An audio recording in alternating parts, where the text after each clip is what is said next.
درود پاک پڑھنے کے بے شمار فضائل و برکات، بہت ساری احادیث فضائل درود میں ملتی ہیں۔ ایک بڑی پیاری حدیث ہے، میرے آقا فرماتے ہیں من صلی علیہ فی یوم الف مرۃ، آقا فرماتے جو مجھ پر ایک دن میں 1000 مرتبہ درود پاک پڑھے لم یمت حتی یرا مقعدہ فی الجنہ، وہ اس وقت تک نہیں مرے گا جب تک جنت میں اپنا ٹھکانہ نہ پائے۔ اللہ اکبر اللہ، ہم تو چاہتے یہی ہے کہ مرنے کے بعد جنت میں داخلہ ملے، مگر روزانہ جو 1000 بار درود پاک پڑھتا ہے اس کو یہ حدیث میں بشارت دی گئی کہ مرنے سے پہلے اس کو جنت میں اپنا ٹھکانہ بھی دکھنا۔ اب 1000 بار درود پاک پہ کتنی دیر ہے؟ الصلاۃ والسلام علیک یا رسول اللہ صلی اللہ تعالی علی محمد صلی اللہ علیہ وسلم، درود پاک 40 منٹس میں 1000 بار درود پاک ہوتا ہے۔ اچھا، ہم میں سے بہت سارے لوگ واک کرتے ہیں یا ڈرائیو کرتے ہیں یا ٹریول کرتے ہیں، تو اگر ہم اپنا واکنگ ٹائم درود ٹائم بنا دیں، 30 منٹس اسپیئر کر لیں، آپ نے اتنی ساری تعداد میں درود پاک ہو جائیں گے۔ اور آپ بلیو کریں جب بندہ درود پاک کثرت سے پڑھنے لگتا ہے اس کی ٹینشن ریلیز ہو جاتی ہے، اس کی مشکلیں آسان ہونے لگتی ہیں۔ شاعر کہتا ہے نا، ہر درد کی دوا ہے صلی علی محمد، ہر درد کی دوا ہے صلی علی محمد، تعویذ ہر بلا ہے صلی علی محمد صلی اللہ علیہ وسلم۔ آئیے ربیع الاول کے آئیے میں بھی نیت کر لوں، آپ بھی نیت کریں کہ روزانہ کثرت کے ساتھ درود پاک کریں گے۔ ایک بار محبت کے ساتھ بآواز بلند درود پاک پڑھ لیں، صلو علی الحبیب صلی اللہ تعالی علی محمد صلی اللہ علیہ وسلم۔ میرے پیارے اسلامی بھائیوں، آج نبی پاک علیہ السلام کی حیات طیبہ ایک ایسا امیزنگ وصف میں بیان کرنا ہے۔ ویسے تو میرے آقا ایسی عظیم ہستی ہیں کہ جن کا ہر وصف نرالا، ہر ایسپیکٹ آف لائف اعلیٰ ہے۔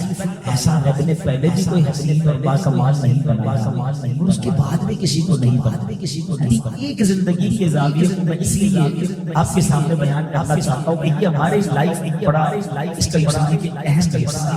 نبی پاک علیہ السلام کی شہزادی، آپ کی بیٹی حضرت سیدنا زینب رضی اللہ عنہا، ان کے شوہر ابو العاص بن ربیع غزوہ بدر کے بعد مدینہ منورہ، مسلمان پہلے مکے سے مدینے چلے گئے تھے مگر آپ غزوہ بدر کے بعد مدینے روانہ۔ جب قریش مکہ کو کی روانگی تو انہوں نے سیدنا زینب رضی اللہ اور مقام زیتوا میں انہیں پا لیا۔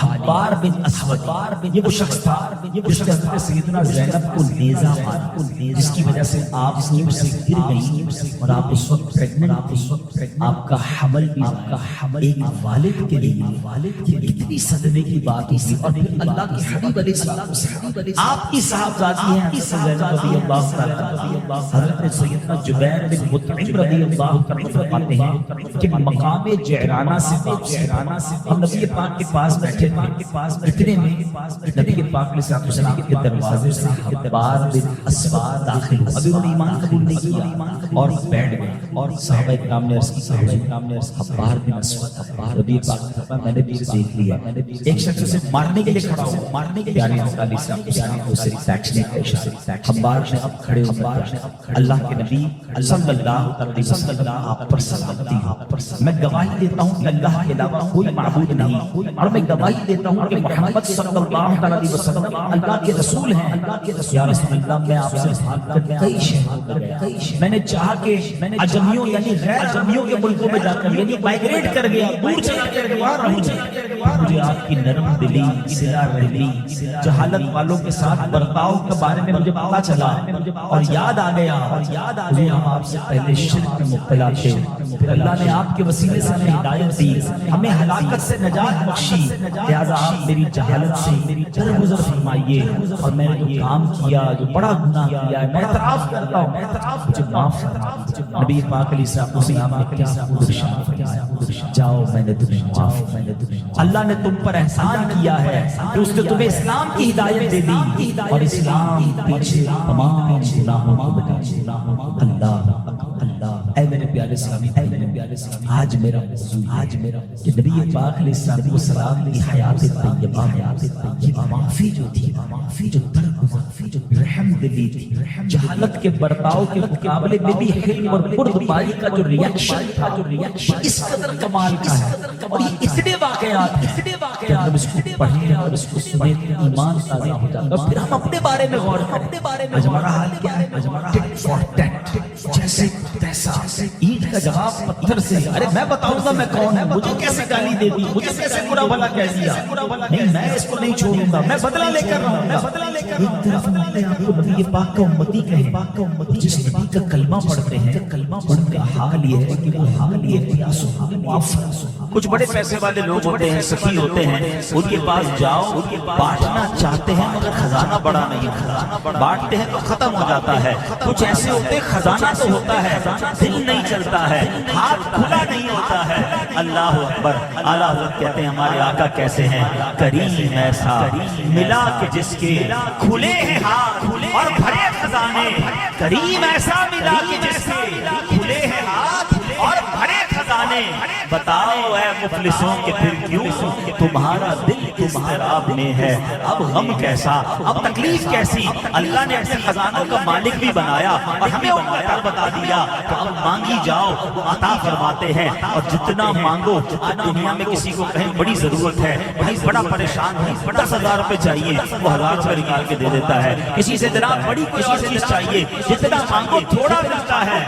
آقا کی شان یہ ہے کہ میرے کریم سے گر قطرہ کسی نے مانگا، میرے کریم سے گر قطرہ کسی نے مانگا، دریا بہا دیے ہیں، در بے بہا دیے ہیں۔ اللہ اکبر۔ یہ میں ایسے نہیں کہتے کہ آقا اللہ کے خزانوں کے مالک ہیں، یہ کنجیاں آپ کو ملی ہیں۔ آؤ میں آپ کو حدیث سناتا ہوں، اور حدیث بھی بخاری شریف کی سنا رہا ہوں۔ نہ جانے کیوں لوگ اعتراض کرتے ہیں، انہیں پرابلم کیا ہے؟ ارے اللہ نے جب ان کو اپنے خزانوں کا مالک بنایا ہے تو انہیں کیوں نہیں مانتے کہ وہ رب کے حبیب ہیں اور مالک اور خالق اور محبوب و محب میں میرا تیرا نہیں ہوتا؟ بخاری کی حدیث سنا رہا ہوں۔ سرکار دو عالم علیہ السلام فرماتے ہیں فَبَيْنَ أَنَا نَائِمٌ أُوتِيتُ بِمَفَاتِحِ خَزَائِنِ الْأَرْضِ فَوُضِعَتْ فِي يَدِي وَوُضِعَتْ فِي يَدِي۔ فرماتے ہیں میں سو رہا تھا کہ زمین کے تمام خزانوں کی کنجیاں لا کر میرے ہاتھوں پر ہیں۔ اللہ کے حبیب کو سارے خزانوں کی چابیاں عطا فرمائیں، دین کی کنجیاں، دنیا کی کنجیاں، جنت کی کنجیاں، دوزخ کی کنجیاں، ہر چیز کی کنجیاں، یعنی چابیاں میرے آقا علیہ السلام کو عطا فرمائی ہیں۔ اللہ اکبر۔ یہی بات برادر اعلیٰ حضرت لکھتے ہیں، کنجی تمہیں دی اپنے خزانوں کی خدا نے، کنجی تمہیں دی اپنے خزانوں کی خدا نے، محبوب کیا مالک و مختار بنایا۔ اللہ اکبر۔ آج دنیا میں بھی ایسا ہوتا ہے کہ جناب کوئی بہت بڑی شخصیت ہو، وہ اپنے کسی پیارے، اپنے کسی قریبی کو بہت سارے پاورز دے دیتا ہے، سگنیچر کی صلاحیتیں دے دیتا ہے، پاور آف اٹارٹی دے دیتا ہے کہ میری جگہ تم یہ کام کر دینا۔ نارمل سی بات ہے، کوئی نہیں کہتا کہ جناب اس بندے کو ہم مالک مانتے ہیں، ہم بھی یہی کہتے ہیں اللہ مالک ہے، وہ خالق ہے، سب کچھ اس کا ہے۔ اس نے اپنے حبیب کو اگر اختیارات دیے ہیں تو اس سے کسی کو پرابلم کیا ہے؟ وہ اللہ کے حبیب ہیں، وہ جسے چاہے اپنا رب سمجھ اختیار عطا فرمائے، اس نے اپنے حبیب کو اختیار دیا ہے۔ اسی سے محبت کی جائے، حسین نام کی ہو تو لوگ کہتے ہیں اسپیشل، پاک کمال، لوگ سے الگ ہے، یہ ہٹ کے ٹھیک ہے جناب۔ چلیں اگر اسپیشل سے محبت کرنی ہے میں بتاتا ہوں اللہ نے اپنے حبیب کو کیسا باکمال ہے۔ ارے کمال تو کمپلیٹی جب ہوتا ہے جب نبی پاک کے قدموں کا بوسہ ہے۔ آپ کو بہت سارے لوگ ملیں گے، کوئی کہے گا اس کی سٹی پر، اس کنٹری پر جناب یہ سپر پاور ملک کا بڑا ہے، دنیا کے کئی ملکوں پر اس کا کنٹرول ہے۔ میں تو اس اسپیشل کی بات کرنے آیا ہوں جو زمین پر کھڑے ہو کر اشارہ فرمائے تو چاند دو ٹکڑے ہوتے، جو دعا فرمائے تو سورج پلٹ آتا ہے۔ اللہ اکبر۔ یہ تو میرے آقا کا جوبن کا وقت تھا نا۔ سنو میرے آقا کے بچپن کا عالم کیا ہے۔ حضرت عباس رضی اللہ عنہ میرے آقا کے چچا ہے، یہ بات نہیں ہے، یہ بات مجھے اسلام کی ایک خاموش دعوت جو ہے نا آپ کے بچپن میں مل گئی تھی. آپ کے کمالات میں نے بچپن میں بھی دیکھے. حضور آپ جھولے میں میں نے دیکھا کہ آپ اپنے جھولے کے اندر ہیں اور آپ جس طرف اشارہ کرتے تھے چاند اس طرف چلتا رہتا. اللہ اکبر. اب ذرا بڑی خوبصورت بات عرض کرنے جا رہا ہوں. میں اور آپ بھی کبھی کسی بزرگ ہستی سے ملتے ہیں, ہماری فیملی کے کچھ بڑے ہمیں مل جاتے ہیں, وہ کہتے ہیں یار تم بچپن میں یہ کرتے, تم بچپن ہم بھی سر جھکا کر کرتے ہوں گے بھائی, کرتے ہوں گے تو بولنا کھولو. یاد تھوڑی ہوتا 2-3 سال میں کیا کیا کیا تھا ہم نے, جب کہہ رہے ہوتے ہم سن رہے ہوتے ہیں. کرنا بھی نہیں چاہیے بزرگوں کو, تو گڑبڑ کی وہ بتایا نا, ٹھیک ٹھیک اچھی بات ہو تو بتا دیا. اچھی بات ہو کبھی کبھی ایسی بات بھی کہہ جاتی ہے کہ سر شرم سے جھک جاتا ہے. اچھا ڈینائی بھی نہیں کر سکتے, یاد ہی نہیں ہے 2-3 سال کی عمر میں کیا کیا, مگر میرے آقا کی شان دیکھیں صلی اللہ تعالیٰ علیہ وسلم. حضرت عباس کہتے ہیں حضور آپ جھولے میں تھے اور میں نے دیکھا جدھر انگلی کرتے تھے اسی طرف چاند جاتا تھا آپ کے اشارے پر. نبی پاک نے ڈینائل نہیں کیا. آقا فرماتے ہیں ہاں میرے چچا, چاند مجھ سے باتیں کرتا تھا, میں چاند سے باتیں کرتا تھا. میرے چاند رونے پر بہلاتا تھا اور میں چاند کے رب کی بارگاہ میں تسبیح کی آواز بھی سنتا تھا. ارے سماعت مصطفیٰ کا جھولے میں عالم یہ ہے کہ چاند کی گفتگو کو بھی سمجھنے, اشارہ فرمائے تو چاند اس طرف چلا جائے. میرے اعلیٰ حضرت لکھتے ہیں چاند جھکتا تھا جدھر, اگلی اٹھانے مہد میں کیا ہی چلتا تھا, اشاروں پر کھلونا نور کا. اگر کسی اسپیشل سے ہی پیار کرنا ہے تو میں نبی پاک کی کس اسپیشلٹی کی بات کروں. اللہ اکبر. نبی پاک جانوروں کی بولیاں جانتے, جانور اپنی فریادیں آ کے نبی پاک کی بارگاہ میں عرض کرتے, درخت میرے آقا کو سلام کرنے آتے. مولا علی فرماتے میں ان پتھروں کو بھی جانتا ہوں کہ جب ہم ان پتھروں کے آگے سے گزرتے تو پتھروں سے نبی پاک کے لیے سلام کی آواز آتی, السلام علیکہ یا رسول اللہ. اللہ اکبر. اللہ نے ایسے کمالات سے نوازا. زمین پر بہت سارے لوگوں کا کنٹرول رہا مگر اللہ نے آسمانوں پر کنٹرول کیسا دیا. ایک وقت بخاری شریف کی حدیث کا مضمون ہے, جمعے کا دن ہے, نبی پاک منبر پر بیٹھے ہیں اور میرے آقا خطبہ دے رہے کہ ایک صحابی کھڑے کہتے حضور ہمارے کھیت کھلیان سوکھ گئے, پیاس سے حضور بارش نہیں ہو رہی, کرم کیجیے بارش چاہیے. صحابہ کا عقیدہ دیکھو, بارش بھی چاہیے تو نبی پاک کے در پر آئے. عرض کرتے ہیں حضور بارش درکار. نبی پاک نے فرمایا ہاتھ اٹھائے. سنو حدیث کے الفاظ ہیں, اس وقت ایک بھی بادل نہیں تھا آسمان پر, کلین اسکائی. روایت کے الفاظ ہیں آقا نے ہاتھ اٹھائے پہاڑوں کی طرح بادل آنے لگے. ابھی نبی پاک علیہ السلام منبر سے نہیں اترے, موسلا دھار بارش شروع ہوئی. اتنی بارش ہوئی کہ آقا کی مبارک داڑھی سے بھی بارش کی قطرے ٹپکنے لگے. یہ حدیث کے الفاظ. اچھا وہ صحابی رسول دعا کرا تو چلے گئے, اس کو پتہ نہیں تھا ہوا ہونا کیا ہے. جمعہ بارش, ہفتہ بارش, اتوار بارش, پیر بارش, نان اسٹاپ, اگلا جمعہ آ گیا. حدیث کے الفاظ وہی, حدیث کے الفاظ یہ دوسرے کھڑے ہو گئے, حضور کرم کریں بارش رکوائے, ساری چیزیں ڈوب رہی ہیں. اللہ اکبر. بارش چاہیے تو بھی آقا کے در پر رکوانی. میں بخاری شریف کی حدیث سنا رہا ہوں, رکوانی تو بھی نبی پاک کے در پر. صحابہ اس وقت سے جانتے تھے خدا خدا کا یہی ہے در, نہیں اور کوئی مفر مکر جو وہاں سے ہو یہی آ کے ہو, جو یہاں نہیں وہ وہاں نہیں. اللہ اکبر. اب اتھارٹی دیکھو, اسپیشل اچھا لگتا ہے نا. سنو نبی پاک نے یہ دعا نہیں کی کہ یا اللہ بارش رک جائے, نہیں.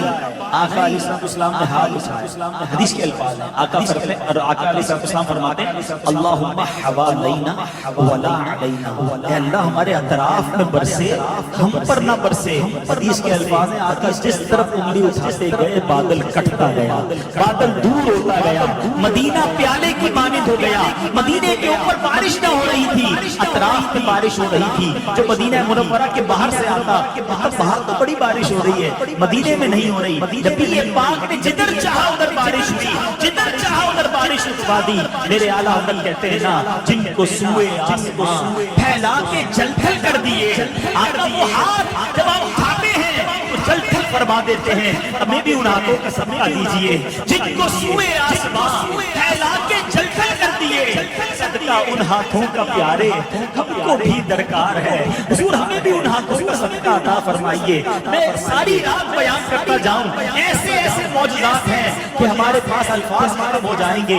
پیارے آقا کے معجزات کا ہم بیان کیا کریں. اعلیٰ حضرت کہتے ہیں ساتاب قدم ہے تنے سلطان زمن بھول, لب بھول, بدن بھول, سکن بھول, دہن بھول. حضور تن کا بھی ہمارے ہلائے نہیں نہیں ہلتا، تم چاہو تو ہو جائے ابھی تو ہے مہان پھول۔ میرے آقا اللہ نے آپ کو ایسے اختیارات دیے، تو اے میرے ینگسٹرز، میرے بچوں، میرے دنیا بھر میں جو اس وقت لائیو ہمیں سن رہے ہیں، یاد رکھو اگر کسی اسپیشل سے، کسی باکمال سے محبت کرنی ہے تو اللہ نے اپنے حبیب جیسا باکمال دنیا میں کسی کو نہیں بنایا۔ اعلیٰ حضرت لکھتے ہیں خدا نے ہے مرتبہ تجھ کو دیا، نہ کسی کو ملے نہ کسی کو ملا، کہ کلام مجید نے کھائی شہا، تیرے شہر و کلام و بقا کی قسم، تیرا مسند ناز عرش بری، تیرا محرم راز روح رمی، وہی سرور ہر دو جہاں ہے شہا، تیرا مثل نہیں ہے خدا کی قسم۔ اللہ نے ایسا دنیا میں کوئی نہیں بنایا،